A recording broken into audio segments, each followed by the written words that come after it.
Hello, everybody, and welcome back to Levy University.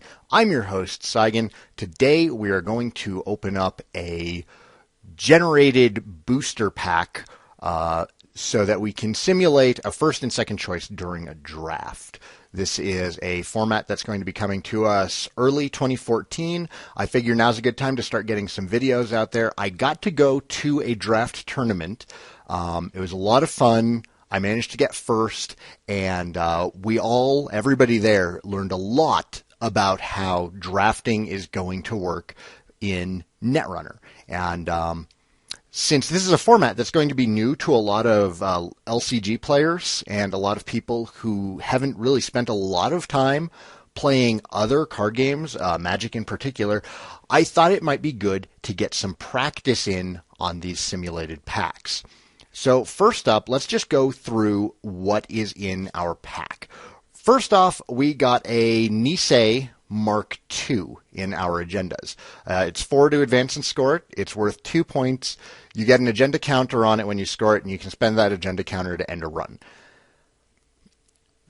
Grabbing agendas is pretty solid actually in draft because you're going to start off the draft with nothing but priority requisitions, and they are not that great in draft. They give you enough so that you will be able to meet the requirement for deck building, but priority requisitions is a pretty bad agenda as far as drafting is concerned. So a lot of agendas are pretty decent to pick up. Nisei is one of the better ones.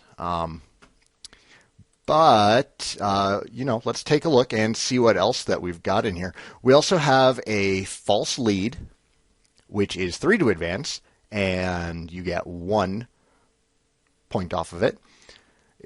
You can forfeit false lead. The runner loses 2 clicks if able. Not bad. It's kind of like a weaker neutral version of Nisei, but it's also worth less points. Depends on how you're putting your deck together, but false lead might be a better choice than Nisei. It really depends a lot on what else you wind up drafting, which is why we're going to continue before we discuss what we're picking.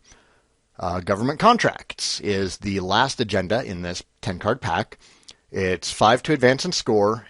It is worth 3 points, and it is 2 clicks to gain 4 credits. Government Contracts is a really, really, really good card because it fulfills 2 things. 1, it is much, much more useful than priority requisition most of the time in draft. 2, it also counts as an economy card. You can make a lot of money off of government contracts. It's a really, really, really solid card for it. It's a little bit troublesome to score, requiring 5 advancement points, but if you can, this card is probably going to win you a game. If you can score this early on, because you're going to be set on economy, and you're already halfway to victory. So I would actually pick government contracts fairly high. Next up, we've got a woodcutter. It's a piece of Wayland ice, 4 to res it, 2 strength. It's a sentry. It can be advanced, but only while resed, and it gets do 1 net damage for each advancement token on it. This is kind of a weird one. I could see it being used a lot in Constructed. I'm not sold on using this in draft. This would be a very, very late pick for me personally. We also have 1 Janus 1.0. Janus is a very, very big ice. He's 15 credits to res, 8 strength, Sentry Bioroid. The runner can spend a click to break any subroutine on Janus 1.0, and he has 4 separate subroutines of do 1 brain damage. Janus can win games. If you can convince a runner to slam into Janus and you've got the money for it, and they don't have a Sentry Breaker, you really, really, really are going to have to trick them into hitting Janus, because if you res this and they have clicks to spend, it's not going to be worth that 15 to res, especially because they're going to get through it. No matter what, unless Janus kills them, they're going to get past him. They might, jack out afterwards. He's weird in that, he's great in the late game, but that's the last time you need them bypassing ice. If you can get him rezzed at the right time, though, he will kill a runner. He's kind of 50-50 for me. Probably a mid pick. We also have one copy of Shadow, which is another piece of Wayland Ice. Sentry, 3 to res, 1 strength. Shadow can be advanced and has +1 strength for each advancement token on it. It's got a subroutine. Corp gains 2 credits, and it's got a second subroutine. Trace with a strength of 3. If successful, give the runner 1 tag. It's better than Woodcutter, I think, as far as drafting is concerned. But the fact that it doesn't have to be rezzed before you can advance it helps out a lot. Because then it can actually do something the turn that you res it, whereas Woodcutter just kind of sits there the first time. We also have one Chum, which is a Jinteki Ice, 1 to res, 4 strength, code gate, and it has a single subroutine of the next piece of ice the runner encounters during this run has +2 strength, do 3 net damage unless the runner breaks all the subroutines on that piece of ice. I like Chum. If you have some end the run subroutine ice, which is really, really, really important to have in draft, Chum just goes very well with it. It can be played early as your second piece of ice on a server. I like it. It's certainly better than the Shadow and the Woodcutter. I'm not sure where to compare it next to the Janus. It really depends on what else you wind up drafting, but we're going off of this being our first pack, so I'm kind of hesitant to grab either of them. We also have a Sensei. Sensei is another piece of Jinteki Ice. There's a lot of ice in this pack. 3 credits to res, 5 strength, code gate, and it's got a subroutine. For the remainder of this run, each piece of ice encountered except Sensei gains subroutine and the run after all of its other subroutines. Sensei can make up for a lot of weaker ice that you might wind up being forced to draft. He's a fixer. I wouldn't draft him early, but third or fourth pack, if you're looking at some pretty wimpy ice, I would definitely grab Sensei because he's going to make your ice better. Zaibatsu Loyalty.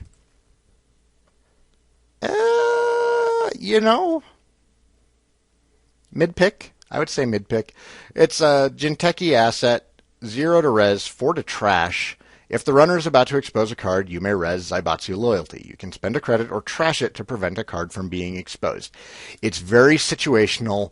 I probably wouldn't run more than 1 in the deck unless you're running a lot of traps, which is going to be less than likely. Although, you can put Zaibatsu Loyalty into your deck to make the runner believe that you might be running traps when you actually aren't. So there are some mind games to be had with Zaibatsu. For first pack, first or second pick, I'd probably stay away from it because it's not really a core card. It's not going to make the deck work. It can make the deck better. And our last card in the pack, and the only operation, is the almighty Hedge Fund. It's a transaction operation, 5 credits, gain 9 credits. Hedge Fund is a beast. Hedge Fund, I can't think of a single corporation deck that I've ever played against or played myself that did not have 3 copies of Hedge Fund in it. And the same is even more true in draft, where you have a lot less options for where your economy is coming from.